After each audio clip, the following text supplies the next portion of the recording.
Hem vingut avui a encerclar la caixa perquè volíem assenyalar els culpables, però també hem d'assenyalar els seus còmplices a la barbàrie, els governants que permetent que aquests s'enduguin els nostres diners, estan convertint-se en mercenaris de la injustícia. En Huerta a Madrid, la Rigau a Catalunya i el Gerard Ardanuy a Barcelona estan passant per sobre dels drets humans, trepitjant un dret fonamental com és l'educació.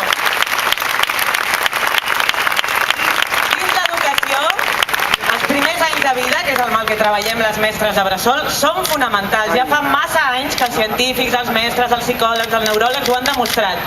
I en canvi en aquest país fem bestieses molt greus, o no escoltant els científics, o precisament per això, per mutilar tota possibilitat dels ciutadans des dels fonaments. I estem permetent que dels 0 als 3 anys es privatitzin les escoles. A Catalunya molts ajuntaments ja han privatitzat les seves escoles bressol públiques, les tenen Clece, Pere Tarrés o d'altres empreses. Les ràtios, que vol dir quants nens per infant, dupliquen o passen pel doble de les recomanacions europees del 2006. I els horaris i els nostres calendaris fan bestieses com que els nens més petits del sistema educatiu poden passar des de les 8 del matí fins a les 7 de la tarda dins d'una escola tots els dies de l'any. Per què els més petits han d'estar tants dies a l'escola? Però aquesta gent no s'atura aquí. Només en la darrera setmana la senyora Rigau ja ha dit que retira tota aportació per a les bressols municipals. En 2 anys han anat retirant paulatinament les aportacions i els ajuntaments no han sabut com tirar endavant. Alguns han pujat la quota a les famílies, d'altres han privatitzat. Si la Generalitat retira tota aportació, què farem amb les bressols municipals? Com les tirarem endavant?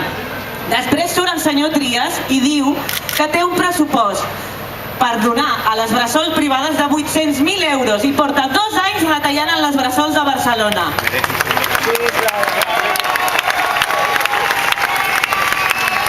I ahir va sentir el senyor Gerard Ardanuy que després de 2 anys augmentant nens, traient-nos suport educatiu i privatitzant escoles, ens dona com a solució, segons ell ha parlat amb algú que no sabem qui és, un suport puntual, només al primer trimestre, només al grup de 1 i 2 anys, perquè és quan aprenen a dinar. O sigui, els nadons i els grans no aprenen res a aquesta hora, no, senyor Ardanuy?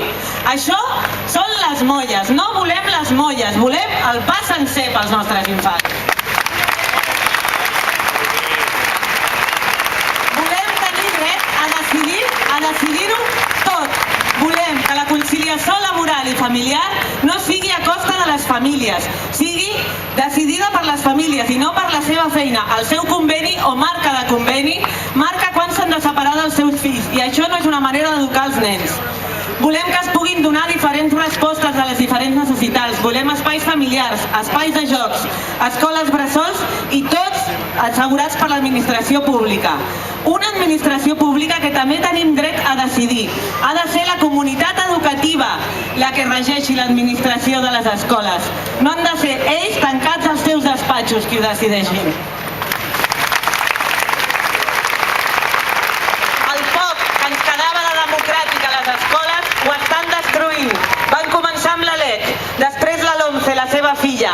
I ara, per exemple, a les Balears hem vist com és el caciquisme del PP, acomiadant a 3 directors que l'únic que han fet és seguir el que ha dit el seu consell escolar.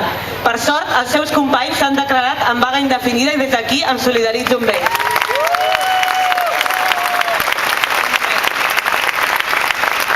Només per acabar dir que per mi aquest dret que estem defensant les mestres, ara ho fem aquí nosaltres, jo i les meves companyes des de Barcelona, però és un dret universal.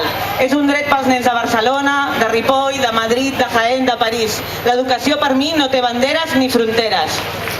I us convoco a una assemblea groga el 28 de setembre per seguir lluitant en tot això.